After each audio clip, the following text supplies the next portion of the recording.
ഇന്നത്തെ പുതിയൊരു എപ്പിസോഡിലേക്ക് എല്ലാവർക്കും സ്വാഗതം. ഇന്ന് നമ്മൾ പറയാൻ പോണത് കാരക്കാണ് അല്ലെ. ഓരോ ദിവസം ഓരോരോ ഇതായിട്ടാണ് നമ്മൾ വരുന്നത്, ഓരോരോ ഗ്രാമറിന്റെ പോയിന്റ്സ് ആയിട്ടാണ് വരുന്നത്. ഇന്ന് നമ്മൾ ഇവിടെ എടുക്കാൻ പോകുന്നത് കാരക്കാണ്. What is കാരക്? കാരക് എന്ന് പറഞ്ഞാൽ എന്താണ്? കേസ് ആണ് അല്ലെ. കാരക് എന്ന് പറഞ്ഞാൽ എന്താണ്? കേസ് ആണ്. കേസ് എന്ന് പറഞ്ഞാൽ എന്താ? What was that? എന്താണ്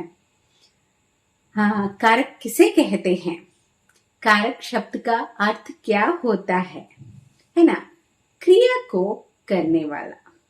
എന്താണ് ക്രിയ കോ करने वाला? व्हाट इज ക്രിയ? ക്രിയ എന്ന് പറഞ്ഞാൽ എന്തായിരുന്നു? verb ആയിരുന്നു അല്ലെ. क्रिया को करने में कोई न कोई अपनी भूमिका निभाता है അല്ലെ. നമ്മളൊരു വേർബ് ചെയ്യാൻ വേണ്ടിയിട്ട്, ഒരു പ്രവൃത്തി ചെയ്യാൻ വേണ്ടിയിട്ട് അതിനെ ജോയിൻ ചെയ്യുന്ന അല്ലെങ്കിൽ കണക്ട് ചെയ്യുന്ന ഒരു വേർഡ് ഉണ്ടാവും. അതിനെയാണ് നമ്മൾ എന്ത് പറയാറ്? കാരക് ചിഹ്നങ്ങൾ എന്ന് പറയാറ്. എന്താണ് പറയാറ്? കാരക് ചിഹ്നങ്ങൾ എന്ന് പറയാറ്. संज्ञा और सर्वनाम का क्रिया के साथ जिस रूप से वाक्य में उसका संबंध होता है उसे कनेक्ट करता है, जोड़ता है अल्ले. ഒരു വേർബിന്, ഒരു നൗണ് ഇല്ലെങ്കിൽ പ്രൊണൗണിന്റെ കൂടെ കണക്ട് ചെയ്യുന്ന വേർഡ്സിനെയാണ് നമ്മൾ എന്ത് പറയാറ്? കാരക് എന്ന് പറയണത്, കാരക് ചിഹ്നങ്ങൾ എന്ന് പറയണത്. നമ്മൾ എല്ലാ സ്ഥലത്തും അത് യൂസ് ചെയ്യുന്നതാണ്. പക്ഷെ എന്താണ് അതെന്നുള്ളത് നമുക്ക് അറിയാത്തോണ്ടാണ് അല്ലെ. ഇപ്പം കാരക് എന്ന് പറഞ്ഞ എന്തായിരുന്നു?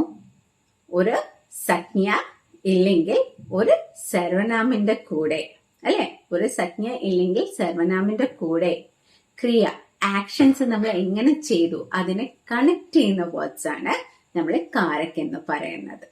ഓക്കെ, അതിന് നമ്മൾ വിഭക്തി ചിഹ്നങ്ങൾ എന്നും പറയാറുണ്ട്.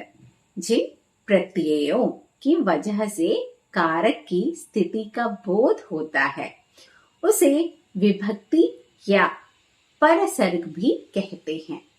എന്താണ് വിഭക്തി, പരസർഗ്? വിഭക്തി യാ परसर्ग എന്താണത്? जिन प्रत्ययों की वजह से कारक की स्थिति का बोध होता है उसे विभक्ति या परसर्ग कहते हैं. फॉर एग्जाम्पल अल्ले, सोहन ने मोहन को मारा. सोहन ने मोहन को मारा. ഇവിടെ ഏതാ കണക്റ്റഡ് ആയിട്ട് വരുന്നത്? സോഹന്നെ അല്ലെ. നേ പ്രത്യയം അവിടെ വന്നു. ആരെയാണ് അടിച്ചത്? കോ അല്ലെ. സോഹന്നെ മോഹൻ കോ. നെയ്യും കോയും അവിടെ എന്താണ്? കണക്റ്റഡ് വേർഡ്സ് ആണ്. അതിനെയാണ് നമ്മൾ എന്ത് പറയണത്? കാരക് എന്ന് പറയണത്. ആ കണക്റ്റഡ് ആയിട്ട് വരുന്ന വേർഡ്സിനെ നമ്മൾ എന്ത് ചെയ്യുന്നു? കാരക് എന്ന് പറയണം. ദാറ്റ് ഈസ് കേസ് അല്ലെ. ഇവിടെ നമ്മൾ എന്താണ്, ഏത് കേസ് വേർഡ്സ് ആണ് യൂസ് ചെയ്തത്? നേ ആൻഡ് സേ. അപ്പൊ അത് വരുമ്പം അത് കണക്ട് ചെയ്തിട്ട് നമ്മൾ ഒരു സെന്റൻസിനെ മീനിങ് ഫുൾ സെന്റൻസ് ആക്കിയിട്ട് മാറ്റുകയാണ്. यदि ये शब्द न होते तो शब्दों का क्रिया के साथ तथा आपस में कोई संबंध नहीं होता അല്ലെ. ഈ ചിഹ്നങ്ങൾ നമ്മൾ അവിടെ ചേർത്തില്ലായിരുന്നെങ്കിൽ അവിടെ എന്തെങ്കിലും കണക്ഷൻ വരുമോ? ഒരിക്കലും അതൊരു മീനിങ് ഫുൾ सेंटेंस आविल्लायिरुन्नु. संज्ञा या सर्वनाम का क्रिया के साथ संबंध स्थापित करने वाला रूप कारक कहलाता है. कारक होता है അല്ലെ. നൗണിന്റെ കൂടെ ഇല്ലെങ്കിൽ ഒരു പ്രൊണൗണിന്റെ കൂടെ എന്താണ്, ഏത് വേർഡ്സ് ആണോ കണക്റ്റഡ് ആയിട്ട് യൂസ് ചെയ്യുന്നത് അതിനെയാണ് നമ്മൾ കാരക് ചിഹ്നങ്ങൾ എന്ന് പറയണത്. കാരക് 8 ടൈപ്സ് ഉണ്ട്. എത്ര ടൈപ്സ് ആണ് കാരക് ഉള്ളത്? 8 ടൈപ്സ് ഉണ്ട്. അതില് ഫസ്റ്റ് വൺ കർത്താകാരക്. എന്താണ് ഫസ്റ്റ് വൺ? കർത്താകാരക്കാണ്. സെക്കൻഡ് വൺ കർമ്മകാരക്. എന്താണ്? കർമ്മകാരക്. തേർഡ് വൺ കരൺ കാരക്. എന്താണ്? മൂന്നാമത്തത് കരൺ കാരക്. നാലാമത്തത് സംപ്രദാൻ കാരക്കാണ്. എന്താണ് നാലാമത്തത്? സംപ്രദാൻ കാരക്. അഞ്ചാമത്തത് അപാദാൻ കാരക്. എന്താണ്? അപാദാൻ കാരക്.